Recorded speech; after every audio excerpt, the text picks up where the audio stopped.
दोस्तों, ये बात तो सच है कि ज्ञान और शिक्षा ऐसे अनमोल तोहफे हैं जिसे हासिल करना बेशक मुश्किल ज़रूर है।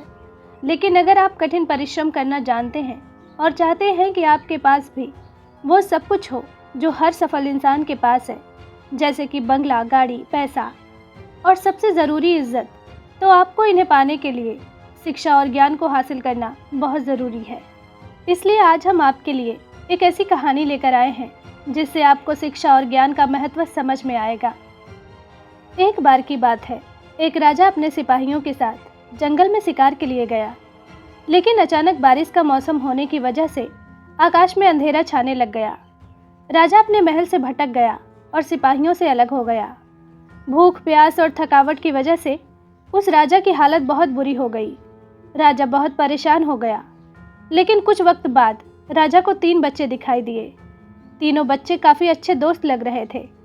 राजा ने उन तीनों बच्चों को अपने पास बुलाया और कहा, क्या तुम मेरे खाने के लिए खाना और पीने के लिए पानी ला सकते हो? ये सुनकर तीनों बच्चों ने कहा, जी हम अभी घर जाकर आपके लिए कुछ लेकर आते हैं।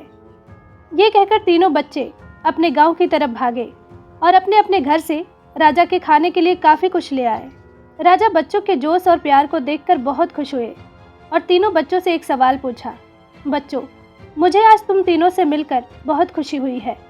तुम अपने जीवन में क्या करना चाहते हो? मुझे बताओ। तुम्हारे लिए मैं कुछ करना चाहता हूँ। बोलो तुम्हें क्या चाहिए? ये सुनकर तीनों बच्चे कुछ देर तक सोचते रहे और फिर थोड़ी देर में उनमें से एक लड़के ने कहा, मुझे धन चाहिए। मैंने कभी 2 वक्त की रोटी नहीं खाई, कभी अच्छे कपड़े नहीं पहने, इसलिए मुझे सिर्फ धन ही चाहिए।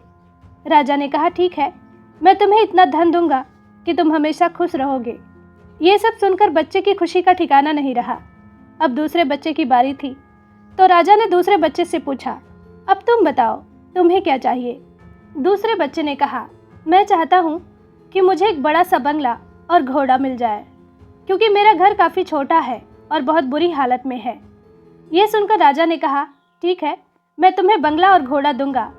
अब तीसरे बच्चे की बारी थी, तो राजा ने तीसरे बच्चे से पूछा, बताओ तुम्हें क्या चाहिए?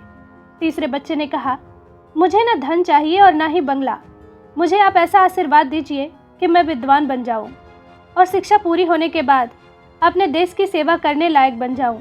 जब राजा ने तीसरे बच्चे की बात सुनी, तो राजा तीसरे बच्चे से बहुत खुश हुए और राजा ने उस तीसरे बच्चे के लिए सर्वोत्तम शिक्षा का इंतजाम करवाया। तीसरा बच्चा बहुत मेहनती था, इसलिए दिन रात एक करके उसने पढ़ाई की और बहुत बड़ा विद्वान बन गया और सही वक्त आने पर राजा ने उसे अपने राज्य का मंत्री बना दिया। अचानक राजा को सालों पुरानी वो घटना याद आ गई। राजा ने मंत्री से कहा, कई सालों पहले तुम्हारे साथ जो 2 बच्चे थे, अब उनका क्या हाल है? मैं एक बार चाहता हूँ कि तुम तीनों एक साथ फिर से मिलजुल कर काम करो। अपने उन दोनों दोस्तों को कल खाने पर आमंत्रित कर लो। मंत्री ने अपने दोस्तों के पास ये संदेश भेज दिया। अगले दिन तीनों दोस्त राजा के सामने उपस्थित हुए। राजा ने कहा, आज मैं तुम तीनों को फिर से एक साथ देखकर बहुत खुश हूँ। राजा ने मंत्री के कंधे पर हाथ रखकर कहा, इनके बारे में तो मैं जानता हूँ, तुम दोनों मुझे अपने बारे में कुछ बताओ।